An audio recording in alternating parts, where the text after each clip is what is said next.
അപ്പൊ നമ്മൾ ഇന്ന് നമ്മൾ പ്രിൻസിപ്പിൾസ് ഓഫ് മാനേജ്മെന്റിലെ കുറെ ക്വസ്റ്റ്യൻസ് അല്ല കുറെ തിയറി നമ്മൾ പഠിച്ചു അല്ലെ. ഇന്ന് നമ്മൾ കുറച്ച് ക്വസ്റ്റ്യൻസ് ഒന്ന് നോക്കാം. നിങ്ങൾ പഠിച്ചത് നിങ്ങൾക്ക് അപ്ലൈ ചെയ്യാൻ പറ്റുന്നുണ്ടോ എന്ന് നോക്കാം. കുറച്ച് ക്വസ്റ്റ്യൻസ് നമുക്ക് നോക്കാം. ഓക്കെ ആണോ? അപ്പൊ എല്ലാവരും നിങ്ങൾ റെസ്പോണ്ട് ചെയ്യണം. ക്വസ്റ്റ്യൻസിന്റെ ആൻസർ പറഞ്ഞു പോകണം. നമുക്കത് ഡിസ്കസ് ചെയ്യാം. ഓക്കെ ആണോ?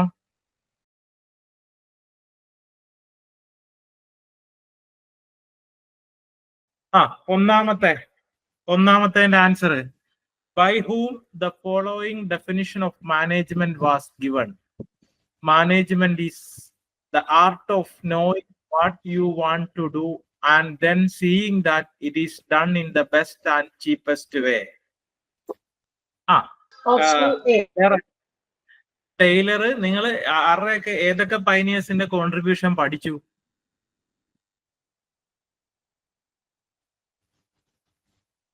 ഏതൊക്കെ പൈനിയേഴ്സിന്റെ കോൺട്രിബ്യൂഷൻ നിങ്ങൾ പഠിച്ചു? ഹെൻറി ഫയോൾ ആൻഡ് ടൈലർ അല്ലെ. ടൈലറിനെ എന്തായിട്ടാ നോൺ ആവുന്നത്, എന്തായിട്ടാ പറയപ്പെടുന്നത് ടൈലറിനെ? ഫാദർ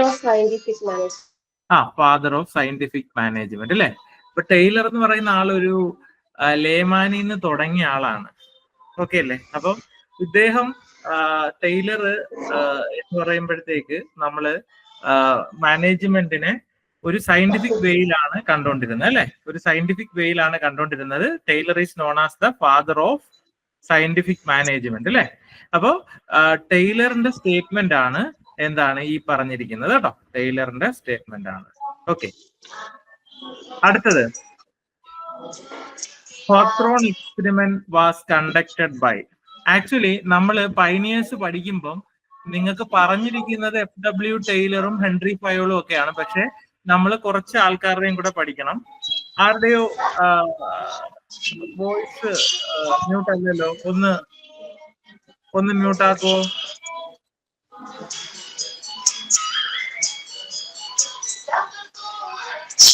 ആരാണ്? സുകന്യ. ഞാൻ മ്യൂട്ട് ചെയ്തിട്ടുണ്ട്. ഓക്കെ, എന്തായിരുന്നു നമ്മള് ടൈലറിന്റെ കാര്യം പറഞ്ഞപ്പം ടൈലർ എപ്പോഴും ഒരു ടൈലറിന്റെ കാര്യം പറഞ്ഞപ്പോ ടൈലർ എപ്പോഴും ഒരു ലേമാൻ പോയിന്റ് ഓഫ് വ്യൂവിലാണ് എല്ലാം നോക്കിക്കണ്ടത്. ഓക്കെ, അപ്പൊ ടൈലറിന്റെ കാര്യം നമ്മൾ പഠിച്ചായിരുന്നു, ഹെൻറി ഫയോളിന്റെ കാര്യം പഠിച്ചായിരുന്നു.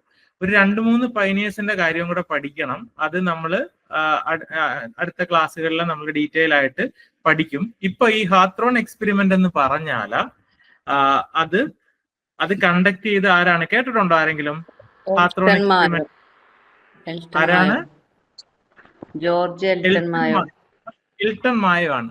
എന്താണ് ആ സംഭവം? എന്താണ് ഹാത്രോൺ എക്സ്പെരിമെന്റ് എന്ന് പറഞ്ഞാൽ? ഈ എൽട്ടൺ മായോയെ എങ്ങനെയൊക്കെ അറിയപ്പെടാം? വേറെ രീതിയിലൊക്കെ അറിയപ്പെടുന്നുണ്ട്. ഏതൊക്കെയാണ്?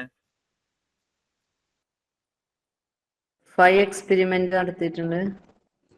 എന്തോ 5 എക്സ്പെരിമെന്റ് നടത്തിയിട്ടുണ്ട്.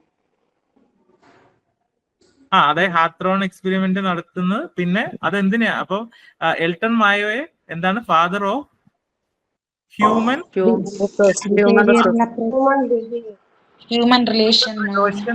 റിലേഷൻ അപ്രോച്ച് എന്നാണ് അറിയപ്പെടുന്നത് കേട്ടോ.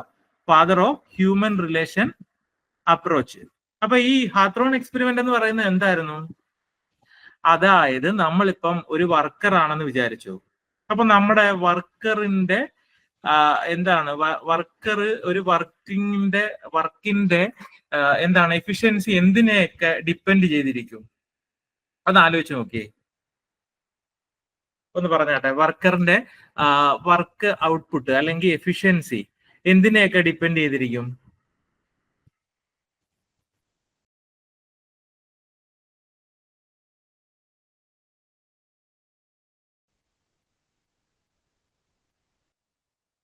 റെസ്പോണ്ട് ചെയ്തോ? നിങ്ങൾ അറിയാമെന്ന് പറഞ്ഞു. എക്സ്പീരിയൻസിനെ ഡിപ്പെൻഡ് ചെയ്യും. എക്സ്പീരിയൻസിനെ അല്ലാതെ ഈ ഇദ്ദേഹത്തിന്റെ അപ്രോച്ചില ഇദ്ദേഹം പറയുന്നതെന്ന് വെച്ച് കഴിഞ്ഞാൽ നമ്മുടെ വർക്കിംഗ് കണ്ടീഷൻ. ഇപ്പൊ ഫോർ എക്സാമ്പിൾ ഞാനൊരു തയ്യക്കാരെ വെച്ച് പണിയെടുപ്പിക്കുന്ന ഒരാളാണെന്ന് വിചാരിക്കുക. അപ്പൊ ഞാൻ ആ തയ്യക്കാർക്ക് പ്രോപ്പർ ലൈറ്റിംഗ് കൊടുത്തില്ലെങ്കിലോ? അവർക്ക് കൃത്യമായിട്ട് വർക്ക് ചെയ്യാൻ പറ്റുമോ? അവർക്ക് ഞാൻ ചോദിക്കുന്നത് മനസ്സിലാവുന്നുണ്ടോ? കേൾക്കാൻ പറ്റുന്നുണ്ടോ? ഞാൻ അവർക്ക് പ്രോപ്പർ ആയിട്ടുള്ള വർക്കിംഗ് കണ്ടീഷൻസ് കൊടുക്കുന്നില്ല എന്ന് വിചാരിച്ചു. ഇവർക്ക് എന്താണ് പ്രോപ്പർ ആയിട്ടുള്ള ലൈറ്റിംഗ് കൊടുക്കുന്നില്ല, കറക്റ്റ് ആയിട്ട് ഇരിക്കാനുള്ള സംവിധാനം കൊടുക്കുന്നില്ല, അങ്ങനെയുള്ള കറക്റ്റ് വർക്കിംഗ് നേച്ചറിന് സ്യൂട്ടബിൾ ആയിട്ടുള്ള എല്ലാ കാര്യങ്ങളും ഞാൻ കൊടുക്കുന്നില്ല. ഓക്കെ, അപ്പൊ അവർക്ക് മാനസികമായിട്ട് പിരിമുറുക്കമുണ്ട്. അങ്ങനെയുള്ള കാര്യങ്ങളൊക്കെ വരുമ്പോൾ അവരുടെ വർക്കിംഗ് ഔട്ട്പുട്ട് അല്ലെങ്കിൽ വർക്ക് ചെയ്യുമ്പോൾ കിട്ടുന്ന ഔട്ട്പുട്ട് അല്ലെങ്കിൽ അവരുടെ എഫിഷ്യൻസി കൂടുതലായിരിക്കുമോ? അല്ല. അപ്പൊ ഈ എൽട്ടൺ മായോയുടെ അപ്രോച്ച് എന്ന് പറയുമ്പോൾ എന്താണ്, അവരുടെ സൈക്കോളജിക്കലായിട്ടും അതേപോലെ തന്നെ വർക്കിംഗ് അറ്റ്മോസ്ഫിയറും എല്ലാ കാര്യങ്ങളും ഒരു മാനേജ്മെന്റ് അല്ലെങ്കിൽ ആ വർക്കറിനെ സപ്പോർട്ട് ചെയ്യുന്ന ആള് അതെല്ലാം പ്രോപ്പർ ആയിട്ട് അയാൾക്ക് മാക്സിമം വർക്ക് ഔട്ട്പുട്ട് കിട്ടുന്ന രീതിയിലേക്ക് നമ്മൾ സെറ്റ് ചെയ്ത് കൊടുത്താൽ അവർക്ക് എന്ത് ചെയ്യാം, മാക്സിമം വർക്ക് ഔട്ട്പുട്ട് കിട്ടും. അപ്പൊ അതിന് നടത്തിയ ഒരു എക്സ്പെരിമെന്റ് ആണ് ഹാത്രോൺ എക്സ്പെരിമെന്റ് എന്ന് പറഞ്ഞാൽ. അതിനകത്ത് അദ്ദേഹം ചെയ്തതെന്ന് പറയുമ്പോൾ കുറെ വർക്കേഴ്സിനെ വിളിച്ചിട്ട് ഒരു മാസീവ് ആയിട്ടുള്ള ഒരു ഇന്റർവ്യൂ പ്രോഗ്രാം കണ്ടക്ട് ചെയ്തു. അതേപോലെ തന്നെ ഇലുമിനേഷൻ ടെക്നിക്ക്, അതായത് ലൈറ്റിംഗ് ഒക്കെ മാറ്റി നോക്കി. അങ്ങനെ അതേപോലെ തന്നെ അവരുടെ ഈ മാസീവ് ഇന്റർവ്യൂ പ്രോഗ്രാമിൽ അവരുടെ പ്രശ്നങ്ങളും അവരുടെ ആവശ്യങ്ങള്, ഓക്കെ, അവരുടെ പെർസെപ്ഷൻസ് അതെല്ലാം സംസാരിച്ചു. അപ്പൊ ഓരോരുത്തരുടെയും കുറെ കാര്യങ്ങള് മനസ്സിലായി, കുറെ കാര്യങ്ങളൊക്കെ കിട്ടി. അവരുടെ എന്തൊക്കെയാണ് അവരുടെ കുഴപ്പങ്ങൾ, എന്തൊക്കെയാണ് വർക്ക് ചെയ്യാൻ ഉള്ള വിലങ്ങ് തടിയായിട്ട് നിൽക്കുന്നത്, എന്തൊക്കെയാണ് അവരുടെ എഫിഷ്യൻസിയെ ബാധിക്കുന്നത്, അങ്ങനെയുള്ള പല കാര്യങ്ങളും മനസ്സിലായി. മാസീവ് ഇന്റർവ്യൂ പ്രോഗ്രാം നടത്തി വർക്കിംഗ് അറ്റ്മോസ്ഫിയറുകൾ പലതും മാറ്റി നോക്കി. അങ്ങനെയുള്ള പല കാര്യങ്ങളും അവരെ പല ഗ്രൂപ്പായിട്ടൊക്കെ ഡിവൈഡ് ചെയ്തു. ഡിവൈഡ് ചെയ്തിട്ട് അവർക്ക് വർക്കിംഗ് അവേഴ്സ് കുറച്ചു. പല വർക്കിംഗ് അറേഞ്ച്മെന്റ്സും അവരുടെ അമ്യൂണിറ്റീസ് ഒക്കെ കൂട്ടി നോക്കി. അപ്പൊ അങ്ങനെയൊക്കെ വന്നപ്പോൾ ഔട്ട്പുട്ട് നല്ല രീതിയിൽ വർദ്ധിച്ചു വന്നു. ഓക്കെ, അപ്പൊ ഹാത്രോൺ എക്സ്പെരിമെന്റ് എന്ന് പറഞ്ഞാൽ എന്താണ്? ഹാത്രോൺ എക്സ്പെരിമെന്റ് എന്ന് പറയുമ്പോൾ ഇങ്ങനെ നടത്തിയ ഒരു എക്സ്പെരിമെന്റ് ആണ്. അതിൽ നിന്ന് അദ്ദേഹത്തിന് മനസ്സിലായത് സൈക്കോളജിക്കലായിട്ടും അതേപോലെ തന്നെ ഹ്യൂമൻ റിലേഷൻ വെച്ചിട്ടുള്ള കാര്യങ്ങൾ ഇംപ്രൂവ് ചെയ്യുകയാണെങ്കിൽ വർക്കേഴ്സിന്റെ ഔട്ട്പുട്ട് കൂടും. ഓക്കെ, അപ്പൊ അങ്ങനെയുള്ള സ്റ്റഡി നടത്തിയ എക്സ്പെരിമെന്റ് ആണ് എന്തോന്ന്, ഹാത്രോൺ എക്സ്പെരിമെന്റ്. അപ്പൊ ഹാത്രോൺ എക്സ്പെരിമെന്റ് എന്ന് കേട്ടാൽ തന്നെ നിങ്ങൾ ഓപ്ഷനിൽ കുത്തിക്കോണം, ഏതാണ്? എൽട്ടൺ മായോ. ഓക്കെ അല്ലേ? ഫാദർ ഓഫ് സയന്റിഫിക് മാനേജ്മെന്റ് ആരാണ്? FW ടൈലർ ആണ് അല്ലേ? ഓക്കെ,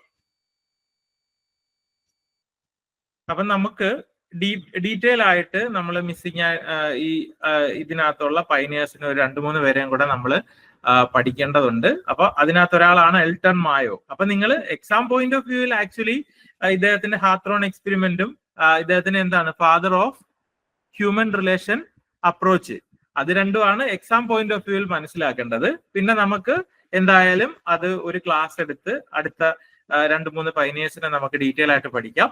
പിന്നെ വേറൊരാളിനെ നമ്മൾ അറിഞ്ഞിരിക്കേണ്ടത് ആരാണ്? ഗിൽബർത്ത്. എന്താണ്, കേട്ടുണ്ടോ ഗിൽബർത്ത്?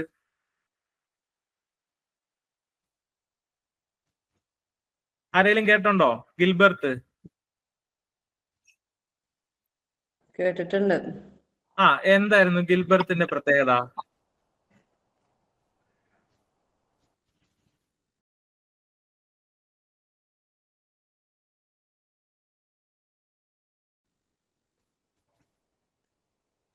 നമ്മൾ ഒരു വർക്കറിനെ അല്ലെങ്കിൽ വർക്കേഴ്സിന്റെ വർക്കിംഗ് നമ്മൾ ഒരു വീഡിയോ ക്യാമറയിലോ അല്ലെങ്കിൽ ഒരു ക്യാമറയിലോ നമ്മളൊന്ന് പകർത്തിയെടുത്ത് നോക്കുമ്പോൾ നമുക്ക് കുറെ കാര്യങ്ങൾ മനസ്സിലാവും. അയാൾക്ക് അൺവാണ്ടഡ് ആയിട്ട് കുറെ മോഷൻസ് ഉണ്ടാകും അല്ലെ? അതായത് വർക്ക് ചെയ്യാൻ ആവശ്യമില്ലാതെ വർക്കിങ്ങിന്റെ എഫിഷ്യൻസിയെ ബാധിക്കുന്ന രീതിയിൽ അൺവാണ്ടഡ് ആയിട്ടുള്ള കുറെ മോഷൻസ് ഒക്കെ കാണും അല്ലെ? അപ്പൊ അതെല്ലാം ഈ വർക്കർ ഇങ്ങനെ വർക്ക് ചെയ്യുമ്പോൾ നമ്മളിങ്ങനെ അതിനെ വീഡിയോ ക്യാമറയിൽ പകർത്തിയിട്ട് അതിനെ ഓരോ സ്റ്റെപ്പായിട്ട് ഇങ്ങനെ ഡിവൈഡ് ചെയ്ത് നോക്കിക്കഴിഞ്ഞാൽ അതായത് മോഷൻസിനെ മൈക്രോ മോഷൻസ് ആയിട്ട് ഡിവൈഡ് ചെയ്ത് നോക്കിക്കഴിഞ്ഞാൽ അൺവാണ്ടഡ് ആയിട്ടുള്ള കുറെ മോഷൻസ് കാണും. അപ്പൊ ആ മോഷൻസ് എല്ലാം അവോയ്ഡ് ചെയ്ത് കഴിഞ്ഞാൽ നമുക്ക് എന്ത് കിട്ടും? അതായത് വേസ്റ്റ് ആകുന്ന ടൈം എല്ലാം സേവ് ചെയ്യാൻ പറ്റും അല്ലേ? അപ്പൊ നമുക്ക് കറക്റ്റ് ആയിട്ടുള്ള ഒരു വർക്ക് കറക്റ്റ് ആയിട്ടുള്ള എന്താണ് എഫിഷ്യന്റ് ആയിട്ടുള്ള വർക്ക് കിട്ടും. അപ്പൊ അങ്ങനെ പഠിച്ച ഒരാളാണ് ഗിൽബർട്ട്. ഗിൽബർട്ട് മാത്രമല്ല, ഗിൽബർത്തിന്റെ വൈഫും കൂടെ അങ്ങനെ ഒരു സ്റ്റഡി നടത്തിയതാണ്. അപ്പൊ ഗിൽബർട്ടിനെ എന്ത് പറയാം? The father of micro motion study എന്ന് പറയാം. ഓക്കെ അല്ലേ? ഗിൽബർട്ട്. എന്നിട്ട് ഗിൽബർട്ട് കുറെ മൈക്രോ മോഷൻസിന്റെ കുറെ സിംബൽസുകള്, കുറെ മൈക്രോ മോഷൻസിന്റെ ഒരു ചാർട്ട് ഒക്കെ ഡെവലപ്പ് ചെയ്തു. അതിനെ പറയുന്നത് തെർബ്ലിക്സ് എന്നാണ്. ഈ ഗിൽബർട്ട് തിരിച്ചിട്ട തെർബ്ലിക്സ് കേട്ടോ, തെർബ്ലിക്സ്. അപ്പൊ തെർബ്ലിക്സ് ഡെവലപ്പ് ചെയ്ത്, തെർബ്ലിക്സ് എന്നും പറഞ്ഞ് എന്തെങ്കിലും നമ്മുടെ ക്വസ്റ്റിനിൽ ചോദിച്ചിട്ടുണ്ടെങ്കിൽ അത് എന്തുമായിട്ട് ബന്ധപ്പെട്ടതാണ്? മൈക്രോ മോഷൻസുമായിട്ട് ബന്ധപ്പെട്ടതാണ്. Developed by Gilbert. ഓക്കെ ആണോ? നമ്മളത് പഠിക്കും. ഓക്കെ. അപ്പൊ എക്സാം പോയിന്റ് ഓഫ് വ്യൂവിൽ നിങ്ങൾ ഇത്രയൊക്കെ മനസ്സിലാക്കിയാൽ മതി. എന്നാലും നമുക്കത് 2-3 പൈനിയേഴ്സിനെയും കൂടെ നമ്മൾ പഠിക്കേണ്ടതായിട്ടുണ്ട്. ഓക്കെ അല്ലേ? അപ്പൊ നമ്മൾ ഏതൊക്കെ ആൾക്കാരെ പറ്റി അറിഞ്ഞിരിക്കണം? ഒന്ന് ഓർത്ത് നോക്കി, ആരെയൊക്കെ പറ്റി അറിഞ്ഞിരിക്കണം? സർ ഗിൽബർട്ട്, മൈക്രോ മോഷൻ, പിന്നെന്താ പറഞ്ഞേ? തെർബ്ലിക്സ്. ഗിൽബർട്ട് ഒന്ന് തിരിച്ചിട്ട് നോക്കാം. തെർബ്ലിക്സ് ഡെവലപ്പ് ചെയ്തത് ഗിൽബർട്ട് ആണ് കേട്ടോ. ഓക്കെ ആണോ? ഓക്കെ. എല്ലാവരും കേൾക്കുന്നുണ്ടോ? എനിക്ക് നിങ്ങൾക്ക് ഓഡിയബിൾ ആവുന്നുണ്ടോ എന്നുള്ളൊരു ഡൗട്ട് ഉണ്ട്. അതാണ് ഞാൻ ഇടയ്ക്കിടയ്ക്ക് ചോദിക്കുന്നത്. ഓക്കെ ആണ്. അപ്പൊ നമ്മൾ ആരെയൊക്കെ പറ്റി കേട്ടു? ഇപ്പം FW Taylor, he's known as the father of scientific management അല്ലെ? അതെ. അടുത്ത ആളാരാണ്? Henri Fayol. എന്താണ് ഹെൻറി ഫയോള് 14 പ്രിൻസിപ്പിൾ ഡെവലപ്പ് ചെയ്തിട്ടുണ്ട്. നമ്മുടെ രണ്ടുപേരുടെ അപ്രോച്ച് തമ്മിൽ ഡിഫറൻസ് ഉണ്ട്. കാര്യം നമ്മുടെ ഈ FW ടൈലർ എപ്പോഴും ഒരു ലേമാൻ പോയിന്റ് ഓഫ് വ്യൂവിലാണ് ചിന്തിച്ചിട്ടുള്ളത്. അദ്ദേഹം സയന്റിഫിക് മാനേജ്മെന്റ് ഒക്കെ ഡെവലപ്പ് ചെയ്തെങ്കിൽ അദ്ദേഹം എപ്പോഴും ഒരു വർക്കറിന്റെ പോയിന്റ് ഓഫ് വ്യൂവിലാണ് ചിന്തിച്ചത്. പക്ഷെ കുറച്ച് FW ടൈലർ കുറച്ചുകൂടെ എന്താണ് ഒരു മോഡേൺ അപ്രോച്ച് ആയിരുന്നു. അപ്പൊ കുറച്ചുകൂടെ ടോപ്പ് ലെവലിൽ നിന്ന് ചിന്തിച്ചു. ഓക്കെ. അടുത്തത് Elton Mayo, human relation approach അല്ലെ? Father of human relation approach. എന്ത് എക്സ്പെരിമെന്റ് ആണ് നടത്തിയത്? ഹാത്രോൺ എക്സ്പെരിമെന്റ്. പിന്നെ ആരുടെ കാര്യമാണ് പറഞ്ഞത്? ഗിൽബർട്ട് എന്താണ് മൈക്രോ മോഷൻ സ്റ്റഡിയാണ് ഡെവലപ്പ് ആക്കിയത് അല്ലെ? ഓക്കെ ആണോ? നിങ്ങൾ കഴിഞ്ഞ ക്ലാസ്സിൽ ഇതൊക്കെ പഠിച്ചായിരുന്നോ? എന്താണ് നമ്മുടെ ഓർഗനൈസേഷണൽ സ്ട്രക്ചർ? പഠിച്ചിട്ടുണ്ട്. ഓർഗനൈസേഷണൽ സ്ട്രക്ചറിനകത്ത് ഒരു ടൈപ്പ് ഓഫ് ഓർഗനൈസേഷൻ നിങ്ങൾ പഠിച്ചിട്ടുണ്ടാവുമല്ലോ. മിലിറ്ററി ഓർഗനൈസേഷൻ, അല്ലെങ്കിൽ ലൈൻ ഓർഗനൈസേഷൻ, സ്റ്റാഫ് ഓർഗനൈസേഷൻ എന്നൊക്കെ പറഞ്ഞ്. Matrix organisation. അതിനകത്ത് ഏതാണ് ഈ FW ടൈലർ ഡെവലപ്പ് ചെയ്തത്? ലൈൻ അല്ലേ? ലൈൻ ആണോ? Line and staff organisation. അതെ. ഓക്കെ. അതും ഓർത്ത് വെക്കുക കേട്ടോ. പിന്നെ ഇദ്ദേഹത്തിന് വേറൊരു പേരിലും FW ടൈലറിനെ അറിയപ്പെടും. എന്താണ്? Father of scientific management. അല്ല, അത് പറഞ്ഞു. അത് നമ്മളിപ്പോ 2-3 വട്ടം പറഞ്ഞു. പിന്നെന്താണ്? Father of time and motion study എന്ന് അറിയപ്പെടും കേട്ടോ. Father of time study, motion study separate ആയിട്ടല്ലേ ആൾക്കാർ ഡെവലപ്പ് ചെയ്തിട്ടുള്ളത്? ഫാദർ ഓഫ് FW ടൈലറിനെ ആക്ച്വലി ഇങ്ങനെയും കൂടെ അറിയപ്പെടും കേട്ടോ. ഇതൊന്ന് ഓർത്ത് വെച്ചോണം. Father of time and motion study. Actually ഇദ്ദേഹം ചോദിച്ചത്, നമ്മളിപ്പോ ടൈം സ്റ്റഡി എന്ന് പറയുന്ന സംഭവം നമ്മൾ യഥാർത്ഥത്തിൽ നടത്തുന്നത്, നമ്മളത് യഥാർത്ഥത്തിൽ വർക്ക് സ്റ്റഡി എന്ന് പറഞ്ഞൊരു സംഭവമുണ്ട്. വർക്ക് സ്റ്റഡി നമ്മൾ ഈ മാനേജ്മെന്റിനകത്തൊക്കെ വർക്ക് സ്റ്റഡി എന്ന് പറഞ്ഞൊരു സംഭവമുണ്ട്. വർക്ക് സ്റ്റഡിക്കകത്ത് 2 കാര്യങ്ങളാണ് നമ്മൾ ചെയ്യുന്നത്. ഒന്നെന്ന് പറഞ്ഞാൽ the best method of doing work ചെയ്യാനുള്ള ഏറ്റവും ബെസ്റ്റ് മെത്തേഡ്. അതിനു വേണ്ടിയാണ് നമ്മൾ ഈ മോഷൻ സ്റ്റഡി നടത്തുന്നത്. ഓക്കെ അല്ലേ?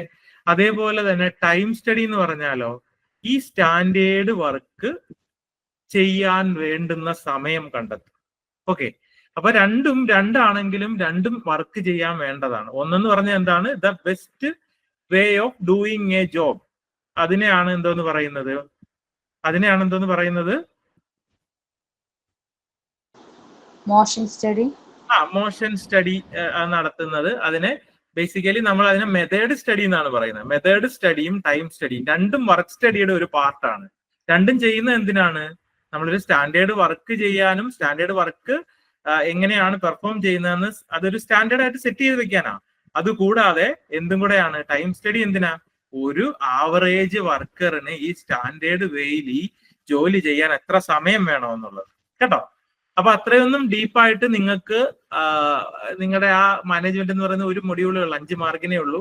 അതൊന്നും അധികം പറയുന്നില്ല. അത്രയും ഡീപ്പായിട്ടൊന്നും നിങ്ങൾക്ക് പോണ്ട. നിങ്ങൾക്കിപ്പം ഇദ്ദേഹത്തിന്റെ, അതായത് FW ടൈലറിനെ എന്തും കൂടെ ആയിട്ട് അറിയപ്പെടുന്നത് father of time and motion study കേട്ടോ. ഓക്കെ ആണോ എക്സാം പോയിന്റ് ഓഫ് വ്യൂയില? Okay sir. നമുക്ക് പിന്നെ ക്വസ്റ്റ്യൻ ഡിസ്കസ് ചെയ്ത് വരുമ്പോഴും നമുക്ക് കൂടുതൽ കാര്യങ്ങൾ നമുക്ക് പഠിക്കാം. ഓക്കെ, ഇത്രയും നിങ്ങൾക്ക് ഓക്കെ ആണോ? മനസ്സിലാവുന്നുണ്ടോ? ക്ലിയർ ആണോ കുട്ടികളെ? Clear sir. അറിയാത്ത മനസ്സിലാകാത്ത അല്ലെങ്കിൽ കേട്ടിട്ട് മനസ്സിലാകാത്ത ആരെങ്കിലും ഉണ്ടെങ്കിൽ പറയണേ. ഇനി ഇതൊന്ന് നോക്കുക. അതിനകത്ത് ഒരാളെ മാത്രമേ നമ്മൾ പറയാത്തുള്ളൂ, അയാളെ പറ്റി നമുക്ക് പഠിക്കാനില്ല. Okay, which of the following pairs are correctly matched? നിങ്ങൾ ഉത്തരം പറയണം, ഞാൻ പറഞ്ഞു തരത്തില്ല.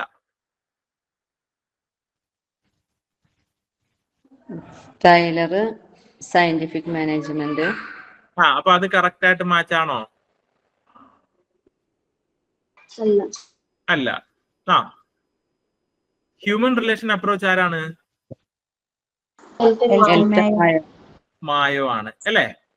ഇനി ഹെൻറി ഫയോള് ഞാൻ പറഞ്ഞു ഒരു ലേമാൻ പോയിന്റ് ഓഫ് വ്യൂവിലല്ല, ഒരു യൂണിവേഴ്സൽ അപ്രോച്ച് ആയിരുന്നു അല്ലെ. അപ്പൊ ഹെൻറി ഫയോളാണ് ഇവിടെ കറക്റ്റ് ആയിട്ട് മാച്ച് ആയിട്ടുള്ളത്. മറ്റേ ആളെ പറ്റി നമ്മൾ പഠിച്ചിട്ടില്ല. അപ്പൊ നമ്മൾ എലിമിനേറ്റ് ചെയ്യുന്ന ഒരാളാണ്, മറ്റേ ആളിനെ പറ്റി പഠിച്ചിട്ടില്ല.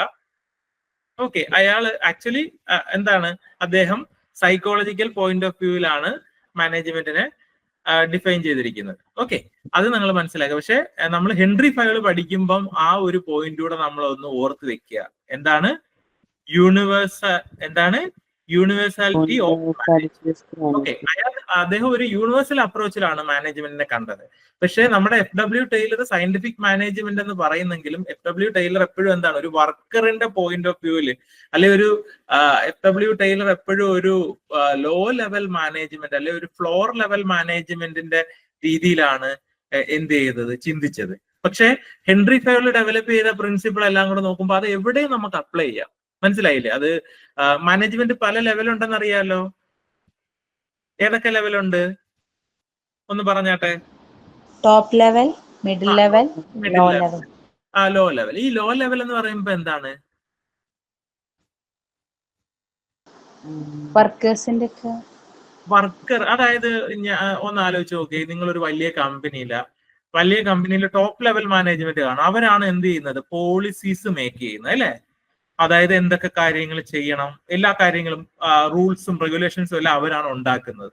അവരെന്താ ചെയ്യുന്നത്, ബിസിനസിനെ നെക്സ്റ്റ് ലെവലിലോട്ട് എത്തിക്കാനുള്ള കാര്യങ്ങളായിരിക്കും അവർ ചെയ്യുന്നത്. പിന്നെ ബിസിനസിന്റെ ഡേ ടു ഡേ ആക്ടിവിറ്റീസിനെ കൺട്രോൾ ചെയ്യുന്നവരായിരിക്കും. അതിന് താഴെ മിഡിൽ ലെവൽ മാനേജേഴ്സ് ഉണ്ടാവും അല്ലെ. ഇപ്പൊ ഫോർ എക്സാമ്പിൾ നമ്മളിപ്പോ ഒരു കാറിന്റെ ഒക്കെ സെയിൽസിലൊക്കെ ആണെങ്കിൽ ഏറ്റവും ടോപ്പ് ലെവലിൽ നിന്നല്ലാതെ താഴെയുള്ള ഓരോ ബ്രാഞ്ച് മാനേജേഴ്സ്, സെയിൽസ് മാനേജേഴ്സ്, ഇങ്ങനെയൊക്കെയുള്ള ആൾക്കാർ എന്താണ്, മിഡിൽ ലെവൽ മാനേജേഴ്സ് ആയിരിക്കും അല്ലെ. അല്ലെങ്കിൽ നമ്മളിപ്പോ സർവീസ് സെക്ഷൻ, കാറിന്റെ സർവീസ് സെക്ഷൻ ഒക്കെ എടുക്കുകയാണെങ്കിൽ അതിനകത്തുള്ള സർവീസ് മാനേജർ ഒക്കെ മിഡിൽ ലെവൽ മാനേജർ ആണ്. എന്നാൽ നമ്മുടെ സർവീസിന് പോകുമ്പോൾ ഉള്ള വർക്കറുണ്ട്, ഈ വർക്കറിനെ മാനേജ് ചെയ്യുന്ന സൂപ്പർവൈസർ ഒക്കെ എന്താണ്, ലോ ലെവൽ മാനേജ്മെന്റിനകത്ത് വരുന്നതാണ്, അല്ലെങ്കിൽ ഫ്ലോർ ലെവൽ മാനേജ്മെന്റ് വരുന്നതാണ്. ഞാൻ പറഞ്ഞത് കിട്ടിയോ? അപ്പൊ അങ്ങനെയുള്ള ആ ഒരു അപ്രോച്ചിലാണ് FW ടൈലർ മാനേജ്മെന്റിനെ കണ്ടത് കേട്ടോ. അപ്പൊ FW ടൈലർ എപ്പോഴും എന്താണ്, ഈ ഒരു അദ്ദേഹം തുടങ്ങിയത് ഒരു വർക്കറായിട്ടാണ്. അപ്പൊ ആ ഒരു വർക്കറിന്റെ പോയിന്റ് ഓഫ് വ്യൂവിൽ അല്ലെങ്കിൽ ഒരു ലോ ലെവൽ മാനേജ്മെന്റിന്റെ പോയിന്റ് ഓഫ് വ്യൂവിലാണ് അദ്ദേഹം മാനേജ്മെന്റിനെ കണ്ടത്. ഓക്കെ, അദ്ദേഹത്തിന്റെ വർക്ക് എല്ലാം അങ്ങനെയുള്ള രീതിയിലായിരുന്നു കേട്ടോ. പക്ഷെ എന്നാൽ ഹെൻറി ഫയോൾ എന്ന് പറയുമ്പോഴത്തേക്ക് ഒരു യൂണിവേഴ്സൽ രീതിയിലാണ് മാനേജ്മെന്റിനെ അപ്രോച്ച് ചെയ്തത്. ഓക്കെ ആണോ? ആർക്കെങ്കിലും മനസ്സിലാവാനുണ്ടോ? റെസ്പോണ്ട് ചെയ്യണേ നിങ്ങള്. Clear sir. മനസ്സിലായി. ആ, എല്ലാവർക്കും കിട്ടുന്നുണ്ടോ? കിട്ടാത്തവര് പറയണം കേട്ടോ. നമ്മൾ മനസ്സിലാക്കി പോവാ. നമ്മള് ചിലപ്പോ തിയറി ഒന്നും പഠിച്ചില്ലെങ്കിൽ പോലും, തിയറി പഠിക്കണം, ഡീപ്പായിട്ട് പഠിക്കണം, എന്നാലും തിയറി ഒന്നും പഠിച്ചില്ലെങ്കിൽ ക്വസ്റ്റ്യൻ ഡിസ്കഷനിൽ മാക്സിമം പാർട്ടിസിപ്പേറ്റ് ചെയ്യുക. നിങ്ങൾ ഈ കേൾക്കുന്ന ക്വസ്റ്റ്യനിൽ പലതും നിങ്ങൾ എക്സാം ഹാളിൽ പോകുമ്പോൾ ചിലപ്പോൾ കിട്ടിയെന്ന് വരും. മനസ്സിലായില്ലേ? നമ്മളിങ്ങനെ പലതായിട്ട് പറയുന്നതിനകത്ത് പല കാര്യങ്ങളും കിട്ടിയെന്ന് വരും. അപ്പൊ ചിലപ്പോ നമ്മൾ പറയത്തില്ലേ ചെവിത്തഴമ്പ് വെച്ച് എഴുതുക എന്ന് പറയത്തില്ലേ, അതേപോലെ നിങ്ങൾ ക്വസ്റ്റ്യൻ ഡിസ്കഷനിലൊക്കെ മാക്സിമം പാർട്ടിസിപ്പേറ്റ് ചെയ്യുക, കേൾക്കുക. അപ്പൊ അന്നേരം ഇതേ ഇങ്ങനെ ഒരാൾ പറഞ്ഞ് ഇങ്ങനെ ആ ഒരു ഓർമ്മയുണ്ടല്ലോ എന്നൊക്കെ വിചാരിച്ച് നിങ്ങൾക്ക് ചിലപ്പോൾ എന്ത് ചെയ്യാം, റൈറ്റ് ആൻസർ നമുക്ക് ചൂസ് ചെയ്യാൻ പറ്റും. കാര്യം എന്താ, നമുക്ക് 4 ഓപ്ഷനേ ഉള്ളൂ. ഒരു ഐഡന്റിഫിക്കേഷൻ പരേഡ് മാത്രമാണ് PSC അല്ലെ. 4 ഓപ്ഷനിൽ നമുക്ക് പരിചയമുള്ള ഓപ്ഷൻ കുത്തുക. ഓക്കെ അല്ലേ? അപ്പൊ ഇങ്ങനെ കേട്ട് ക്വസ്റ്റ്യൻ ഡിസ്കഷനിൽ നിങ്ങൾ മാക്സിമം നിങ്ങൾ ചിന്തിക്കുക, എന്നിട്ട് ചോദിക്കുമ്പോൾ നിങ്ങളൊന്ന് ചിന്തിച്ചു നോക്കുക, എന്നിട്ട് റെസ്പോണ്ട് ചെയ്യുക. ഓക്കെ അല്ലേ? തെറ്റ് പറഞ്ഞാലും കുഴപ്പമൊന്നുമില്ല. ഓക്കെ, ആൻസർ ഞാൻ പറഞ്ഞിരുന്നുണ്ടല്ലോ. അപ്പൊ നിങ്ങൾ കഴിഞ്ഞ ക്ലാസ്സുകൾ എടുത്തതാണ്. അപ്പൊ അത് വെച്ചിട്ട് നിങ്ങളൊന്ന് ചിന്തിച്ച് നോക്കിയിട്ട് ആൻസർ ചെയ്താൽ മതി, ഒരു കുഴപ്പമില്ല കേട്ടോ.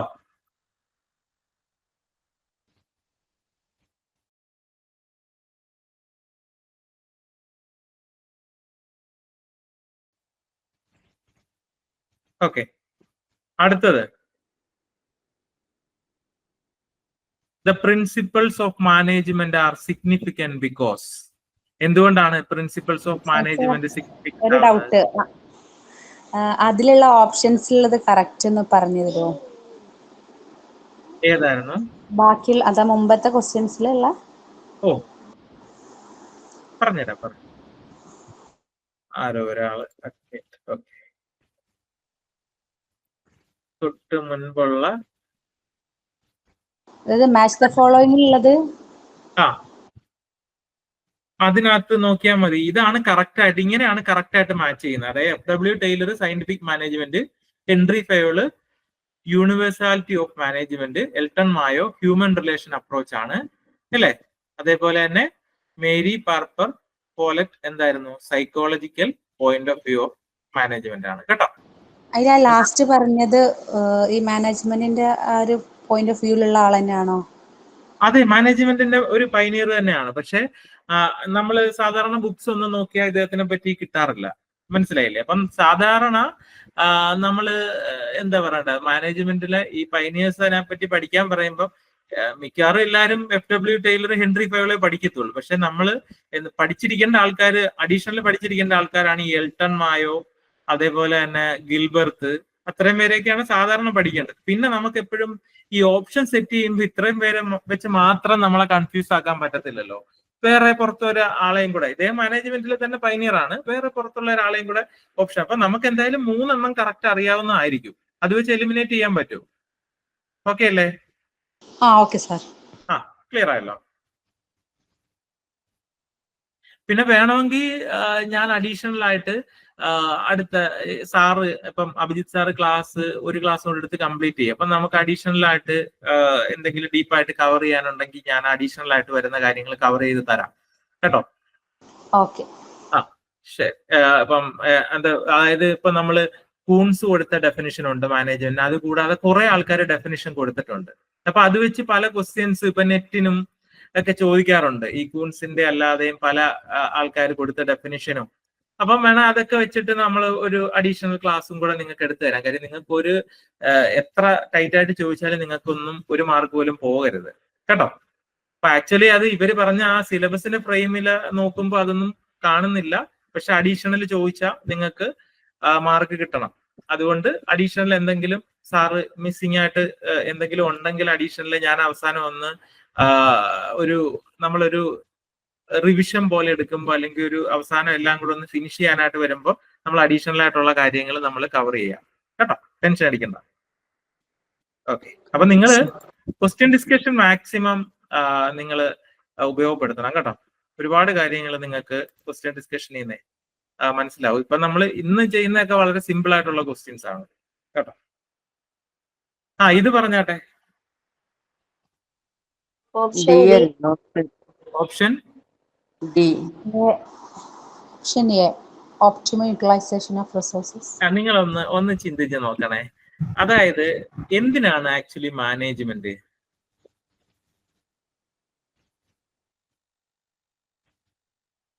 നമുക്ക് കുറെ ജോലിക്കാരുണ്ട്. ആ ജോലിക്കാർ മാത്രം ഒന്ന് ജോലി ചെയ്താൽ പോരെ? എന്തിനാ അവരെ നോക്കാൻ ഒരാളെ അഡീഷണൽ ആയിട്ട്? അതൊരു അഡീഷണൽ എക്സ്പെൻസ് അല്ലേ? ഇപ്പൊ ഒരു ചെറിയൊരു ഫാക്ടറി ആണെങ്കിൽ അവിടെ കുറച്ച് ഒരു വർക്ക്ഷോപ്പ് ആണെന്ന് വിചാരിച്ചു, ഒരു 10 പേരെ വർക്ക് ചെയ്യുന്നുള്ളൂ. ആ 10 പേരെ അങ്ങ് വർക്ക് ചെയ്താൽ പോരെ? എന്തിനാ ഒരാളെ മേളിൽ അയാൾക്ക് മേളിൽ ഒരു സൂപ്പർവൈസർ ആയിട്ടോ ഒക്കെ ശമ്പളം കൊടുത്ത് വെച്ചേക്കുന്നത്? ചെറിയൊരു ഇതിന്റെ കാര്യം ഞാൻ പറയുന്നത്, ഒരു വർക്ക്ഷോപ്പിന്റെ കാര്യം. എന്തിനായിരിക്കും? വല്ല കാര്യമുണ്ടോ? എന്നാ പിന്നെ ഒരു സൂപ്പർവൈസർക്ക് അയാളെക്കാളും കൂടുതൽ ഈ വർക്കർമാരെക്കാളും ഒക്കെ കൂടുതൽ ശമ്പളവും കൊടുത്ത് അയാളാണെങ്കിൽ വേറെ പണിയൊന്നും ചെയ്യുന്നില്ല. പിന്നെന്തായിരിക്കും അയാളുടെ ആവശ്യം? നിങ്ങൾ ഈ ഓപ്ഷൻ വെച്ചൊന്ന് നോക്കിയേ. ഒപ്റ്റിമം യൂട്ടിലൈസേഷൻ ഓഫ് റിസോഴ്സസ് നമ്മൾ നോക്കുമ്പോൾ ശരിയാണ് അല്ലേ? ആണോ? ഡി അല്ലേ? Adaptation to changing technology. അതുമല്ല. കഴിഞ്ഞ ക്ലാസ്സിലെ സാർ ഇതേപോലെ ഒരു ക്വസ്റ്റ്യൻ പറഞ്ഞപ്പം സാറിനും സാർ ഏതോ ഒരു സെൻട്രൽ ഗവൺമെന്റ് എക്സാമിന്റെ ക്വസ്റ്റ്യൻ എടുത്തിട്ട് പറഞ്ഞപ്പോ അതിനകത്ത് ഓപ്ഷൻ അവര് കൊടുത്തിരുന്ന ആൻസർ അതാണ്. പക്ഷെ അത് തെറ്റാണ് കേട്ടോ. PSCയിലെ ആൻസർ വരുന്ന ഏതായിരിക്കും? നിങ്ങൾക്കൊന്ന് ഗസ് ചെയ്യാവോ? Increase in efficiency. മാനേജ്മെന്റിന്റെ ആവശ്യം എന്താണ് ആക്ച്വലി?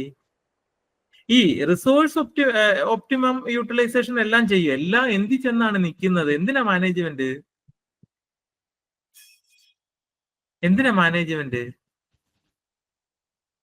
നമ്മള് actually optimum utilisation of resource എന്ന് പറഞ്ഞാൽ എന്താണ്? മിനിമം, അതായത് മിനിമം ഇൻപുട്ടി മാക്സിമം ഔട്ട്പുട്ട് തരുന്ന കാര്യങ്ങളാണ്. എല്ലാം എന്താ ചെയ്യുന്നത് ആക്ച്വലി? എഫിഷ്യൻസി ഇൻക്രീസ് ചെയ്യുകയാണ് ചെയ്യുന്നത് അല്ലേ? പുതിയ ടെക്നോളജി അഡാപ്റ്റ് ചെയ്ത് എന്തോ ചെയ്യുന്നത്? ഇപ്പൊ AI നമ്മൾ യൂസ് ചെയ്യുകയാണ്. AI യൂസ് ചെയ്താൽ എന്തുവാണ് നമുക്ക് അവിടെ? അഡാപ്റ്റേഷൻ ഓഫ് ന്യൂ ടെക്നോളജി ആണ്. പക്ഷെ അവിടുന്ന് നമ്മൾ എന്തുവാണ് അച്ചീവ് ചെയ്യുന്നത്? ഇപ്പൊ ഒരാള് ഒരു 50 പേജുള്ള PPT ചെയ്യുന്നതിന് വരെ ചിലപ്പോൾ ChatGPT ഒരു ടോപ്പിക് ഒക്കെ കൊടുത്താൽ ചിലപ്പോൾ അയാൾക്ക് ഒരു 10 മിനിറ്റിൽ ആ PPT ഉണ്ടാക്കാൻ പറ്റും. ഇതെല്ലാം എന്താണ് ആക്ച്വലി അവസാനമായിട്ട് ചെയ്യുന്നത്? എന്താണ്? എഫിഷ്യൻസി ഇൻക്രീസ് ചെയ്യാണ് കേട്ടോ. ഓക്കെ ആണോ? അപ്പൊ ഇങ്ങനെ ഇത് പല പരീക്ഷയ്ക്കും ഈ അസിസ്റ്റന്റ് ഡയറക്ടർ അല്ലാതെ അങ്ങനെ കുറെ മാനേജ്മെന്റ്, പ്രധാനമായിട്ട് മാനേജ്മെന്റ് ടോപ്പിക്ക് വരുന്ന പല പരീക്ഷയ്ക്കും ചോദിച്ചിട്ടുള്ളതാണ്. PSCയുടെ ഉത്തരം എന്താണ്? Increase in efficiency. അത് തന്നെയാണ് ശരി കേട്ടോ.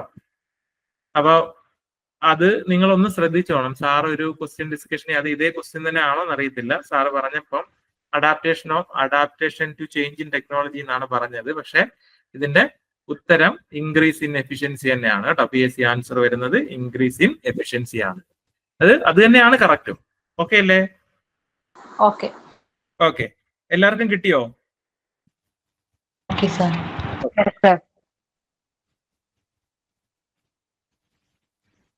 ഇനി അടുത്ത കാര്യം, മാനേജീരിയൽ സ്കില്ല്. ഏതൊക്കെ മാനേജീരിയൽ സ്കില്ല് നമ്മൾ പഠിച്ചായിരുന്നു?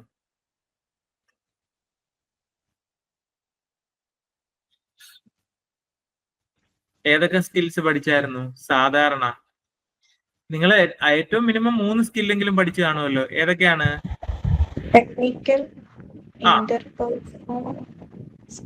ടെക്നിക്കല്, കൺസെപ്ച്വല്, ഇന്റർപേഴ്സണൽ അല്ലെ കമ്മ്യൂണിക്കേഷൻ സ്കില്ല് അല്ലെ? അപ്പം നമ്മൾ ടെക്നിക്കൽ സ്കിൽ എന്ന് പറഞ്ഞാൽ എന്തായിരിക്കും? ഒരു ജോലി ചെയ്യുന്ന ആളിനെ കൺട്രോൾ ചെയ്യുന്ന സൂപ്പർവൈസർക്കാണെങ്കിൽ അയാൾക്ക് എന്ത് വേണം? ടെക്നിക്കൽ സ്കില്ലും കൂടെ വേണം അല്ലെ? ഒരു മിഡിൽ ലെവൽ അല്ലെ ഒരു ടോപ്പ് ഒരു ഫ്ലോർ ലെവൽ മാനേജറിന് വേണ്ടത് ടെക്നിക്കൽ സ്കില്ലാണ് അല്ലെ? പിന്നെ ഇവരുമായിട്ടൊക്കെ കമ്മ്യൂണിക്കേറ്റ് ചെയ്യാൻ ഒരു മിഡിൽ ലെവൽ തൊട്ടുള്ള ആൾക്കാർക്ക് വേണ്ടത് എന്താണ്? എന്ത് സ്കില്ലാണ് വേണ്ടത്? ഇന്റർപേഴ്സണൽ സ്കിൽ വേണം അല്ലെ? കമ്മ്യൂണിക്കേഷൻ സ്കില്ലൊക്കെ വേണം, ഇന്റർപേഴ്സണൽ സ്കില്ല് വേണം. അതിനും മേളിലോട്ട് ടോപ്പ് ലെവലിൽ ഇരിക്കുന്നവർക്ക് വേണ്ട സ്കില്ലാണ് എന്തോന്ന്? കൺസെപ്ച്വൽ സ്കില്ല് അല്ലെ? അപ്പൊ ആ പേരുകളൊന്നും തന്നിട്ടില്ല, പക്ഷെ നിങ്ങൾക്ക് ടെക്നിക്കൽ സ്കിൽ ഒരെണ്ണം തന്നിട്ടുണ്ട്. പക്ഷെ നിങ്ങൾക്കറിയാം ഡയഗ്നോസ്റ്റിക് സ്കിൽ എന്ന് പറഞ്ഞാൽ എന്തായിരിക്കും? എന്തെങ്കിലും ഒരു പ്രോബ്ലം വന്നു കഴിഞ്ഞാൽ അതിനെ സോൾവ് ചെയ്യാനായിട്ടുള്ള സ്കില്ലാണ് അല്ലെ? അതേപോലെ തന്നെ പൊളിറ്റിക്കൽ സ്കിൽ എന്ന് പറഞ്ഞാൽ എന്താ? എന്തായാലും എന്താണ് പൊളിറ്റിക്കൽ എന്ന് നമ്മൾ കേൾക്കുമ്പോൾ കുറച്ച് ആൾക്കാരെ മാനേജ് ചെയ്യാനുള്ള സ്കില്ലായിരിക്കണം അല്ലെ? അപ്പം ഇതെല്ലാം ആക്ച്വലി എന്തിനു വേണം? മാനേജീരിയൽ സ്കില്ലിന്. എന്തൊക്കെ സ്കില്ലുണ്ട് ആക്ച്വലി നമ്മൾ സ്കില്ലിനെ ജനറലൈസ് ചെയ്ത് 3 സ്കില്ലാക്കി പഠിക്കുന്നെങ്കിലും എന്തൊക്കെ സ്കിൽസുകൾ ഒരു മാനേജ്മെന്റിന് അല്ലെങ്കിൽ മാനേജറിന് എന്തൊക്കെ സ്കിൽസ് വേണോ അതെല്ലാം ഉണ്ടായിരിക്കണം. ഓക്കെ അല്ലേ? ഒരു കമ്പനിയിലെ അല്ലെങ്കിൽ ഏറ്റവും ടോപ്പിൽ ഇരിക്കുന്ന ആൾക്ക് ആക്ച്വലി എന്തെല്ലാം സ്കില്ലുകളുണ്ടോ അതെല്ലാം അല്ലെ എല്ലാം ഒത്തിണങ്ങിയ ഒരാളെ കിട്ടിയ അത്രയും നല്ലത് അല്ലേ? അങ്ങനെയല്ലേ? ഇപ്പൊ നിങ്ങൾ ഒരു കമ്പനി നടത്തുന്ന ഒരാളാണ്, നിങ്ങൾക്ക് എന്താണ് മാക്സിമം ഔട്ട്പുട്ട് അല്ലെങ്കിൽ മാക്സിമം എഫിഷ്യൻസി കിട്ടണം. അപ്പൊ നിങ്ങളുടെ ഏറ്റവും ടോപ്പിലിരിക്കുന്ന ആള് നിങ്ങൾ റിക്രൂട്ട് ചെയ്യുമ്പോൾ അയാൾ എന്തായിരിക്കണം? ഏറ്റവും സ്കില്ലുള്ള ആളായിരിക്കണം അല്ലെ? അതായത് ഏറ്റവും ടോപ്പിലിരിക്കുന്ന ആളിന് ഏറ്റവും ഈ പറയുന്ന എല്ലാ ടൈപ്പ് സ്കില്ലും ഉള്ള ഒരാളായിരിക്കണം. പക്ഷെ നമ്മൾ മനസ്സിലാക്കേണ്ട കാര്യം, ഒരു കമ്പനി സിഇഒ ഒക്കെ നിങ്ങൾ ആലോചിച്ച് നോക്കണം, അയാൾക്ക് ടെക്നിക്കൽ സ്കില്ല് വേണമെന്ന് നിർബന്ധമുണ്ടോ?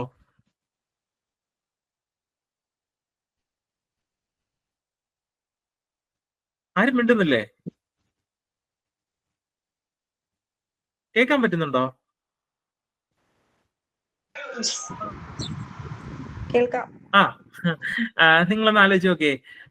ഇപ്പം നമ്മുടെ നമ്മളൊരു കാർ ഉണ്ടാക്കുന്ന കമ്പനിയാണ്. അതിന്റെ ഏറ്റവും ടോപ്പിലിരിക്കുന്ന ആളിന് ഓരോ സാധനവും എങ്ങനെയാണ് ഉണ്ടാക്കുന്നത് അതിനെപ്പറ്റി അറിഞ്ഞില്ലെങ്കിലും നമ്മൾ ഉണ്ടാക്കുന്ന കാറാണ്, നമ്മൾ എന്തൊക്കെ ടെക്നോളജിയാണ് യൂസ് ചെയ്യുന്നത് അതെല്ലാം അയാൾ അതിനെപ്പറ്റി അവെയർ ആയിരിക്കണം അല്ലേ?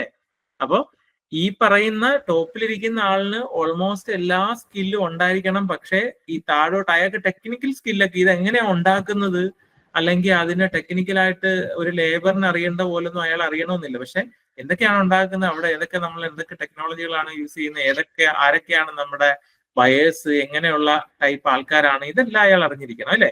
അപ്പൊ നമുക്ക് എന്തൊക്കെ വേണം? എല്ലാ സ്കില്ലും വേണം. ഓക്കെ അല്ലേ? മാനേജീരിയൽ സ്കില്ലിനകത്ത് എല്ലാ ടൈപ്പ് സ്കില്ലും വേണം. ഓക്കെ ആണോ? ഞാൻ പറയുന്നത് മനസ്സിലാവുന്നുണ്ടോ?